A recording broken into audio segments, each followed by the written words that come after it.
श्री कृष्ण के अनुसार इस दुनिया में सबसे बड़ा पाप क्या है? दोस्तों, इस धरती में कोई ऐसा मनुष्य नहीं है जिसने पाप ना किया हो। जब मनुष्य ने इस योनि में जन्म लिया है तो ये तो निश्चित है कि उसने कभी ना कभी या कोई ना कोई पाप जरूर किया होगा, फिर चाहे वो कोई महान पुरुष हो या ना हो। इस पूरे ब्रह्मांड में हर किसी से कभी जानबूझकर या कभी अनजाने में कोई ना कोई पाप जरूर हुआ है या फिर किसी पाप का भागीदार जरूर बने हैं। लेकिन कभी आपने यह सोचा है कि मनुष्य के पाप करने की असली वजह क्या है, या कभी वो जानबूझकर पाप करते हैं, क्यों अपने पाप का घड़ा भरते हैं? दोस्तों, ये सब जानने के लिए आपको द्वापर युग में जाना होगा। महाभारत की एक कथा के अनुसार एक बार अर्जुन ने भगवान कृष्ण से पूछा कि है वासुदेव, मनुष्य को पता होता है क्या गलत है क्या सही है, फिर भी वह जानबूझकर गलत रास्ते को क्यों चुनता है, क्यों गलत रास्ते पर निकल पड़ता है और पाप कर बैठता है? तब देवकी नंदन मुस्कुराते हुए बोलते हैं, है अर्जुन, मनुष्य ये पाप खुद नहीं करता है, बल्कि उससे ये पाप करवाया जाता है। मनुष्य के अंदर का क्रोध और लोभ इनसे ये पाप करवाते हैं, और क्रोध और लोभ कामना से उजागर होते हैं, और ये कामना इतनी भयानक होती है कि मनुष्य से पाप करवा कर मनुष्य को दुखी और उनकी दुर्गति कर देती है। दोस्तों, यह तो हम सबको मालूम है कि मनुष्य का अपनी इंद्रियों पर काबू पाना कितना मुश्किल होता है, क्योंकि इंद्रियों में कामना का वास होता है। कामना ही इंसान की बैरी है, इंसान के पतन का कारण है। यह न केवल पाप करवाती है बल्कि इंसान की सबसे बड़ी दुश्मन भी होती है। श्री कृष्ण आगे बोलते हैं, इसको भेदने या बचने का सिर्फ एकमात्र उपाय है, वह है सर्व ज्ञान की प्राप्ति। अपने ज्ञान रूपी तलवार से मनुष्य कामना से बच सकता है, इसको भेद सकता है, अपनी इंद्रियों पर काबू पा सकता है। भगवान कृष्ण बोलते हैं, जैसे अग्नि धुएं से ढकी रहती है, दर्पण धूल से छिपा रहता है, उसी प्रकार से कामनाओं के कारण मनुष्य के ज्ञान पर पर्दा पड़ा रहता है। मतलब ज्ञान, विवेक, शक्ति काम वासना के कारण खत्म हो जाती हैं। कामनाएं उस अग्नि के समान है जो हमेशा भड़कती है, कभी भी किसी को सुख प्रदान नहीं करती, परंतु ज्ञानी पुरुष इसे दुख का मूल जानकर इसका परित्याग करते हैं। किंतु वे इस सत्य से कोसों दूर रहते हैं, इससे अनजान हैं। वे अपनी वासनाओं को संतुष्ट करने का व्यर्थ प्रयास करते हुए अपने जीवन को निष्फल कर देते हैं। दोस्तों, इसी के साथ हम आपको बताते हैं कि मनुष्य से जो भी पाप होता है या वो करता है, इसके लिए पुराणों में सजा भी निर्धारित है, और यह भी तय होता है कि किस तरह के पाप के बाद किस योनि में मनुष्य का जन्म होगा। गरुड़ पुराण में श्री हरि ने पक्षीराज गरुड़ को बताया कि कैसे पापों के बाद व्यक्ति को क्या सजा मिलती है।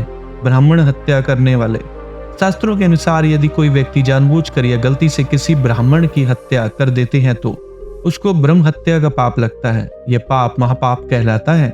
इस कार्य में सहायता करने वाले को भी कष्ट सहना पड़ता है और नरक में जगह मिलती है। गरुड़ पुराण के अध्याय 2 में बड़े ही विस्तार से बताया गया है कि जो पापी ब्राह्मण जैसे पूजनीय लोगों की हत्या करते हैं, उन्हें मृग, अश्व, सूअर और ऊंट की योनि में जन्म लेना पड़ता है। चोरी करने वाला, दोस्तों, कोई चोरी करता है या किसी को चोरी करने में मदद करता है तो उन्हें तामी स्थल नामक एक दर्दनाक परिणाम का अनुभव होगा। उसे कीड़े मकोड़ों की योनि में जन्म मिलेगा। जो व्यक्ति घरों से सामान चुराता है उसका पूर्ण जन्म गिद्ध के रूप में होगा, और जो व्यक्ति दूसरों का धन चुराता है उसे मिर्गी नामक रोग हो जाता है। पत्नी को छोड़ने वाला, यदि कोई अपनी पत्नी को छोड़ देता है तो उसे अगले जन्म में गंडमाल नामक एक गंभीर समस्या होगी, और अगर कोई इस दुनिया में जीवित रहने के लिए किसी महिला पर निर्भर है तो वह अगले जन्म में शारीरिक विकलांगता के साथ पैदा होगा। दूसरे की पत्नी के साथ संबंध बनाने वाले, गरुड़ पुराण में कहा गया है कि कोई अगर किसी दूसरे की पत्नी के साथ संबंध बनाता है तो उसे नरक में जाना पड़ेगा।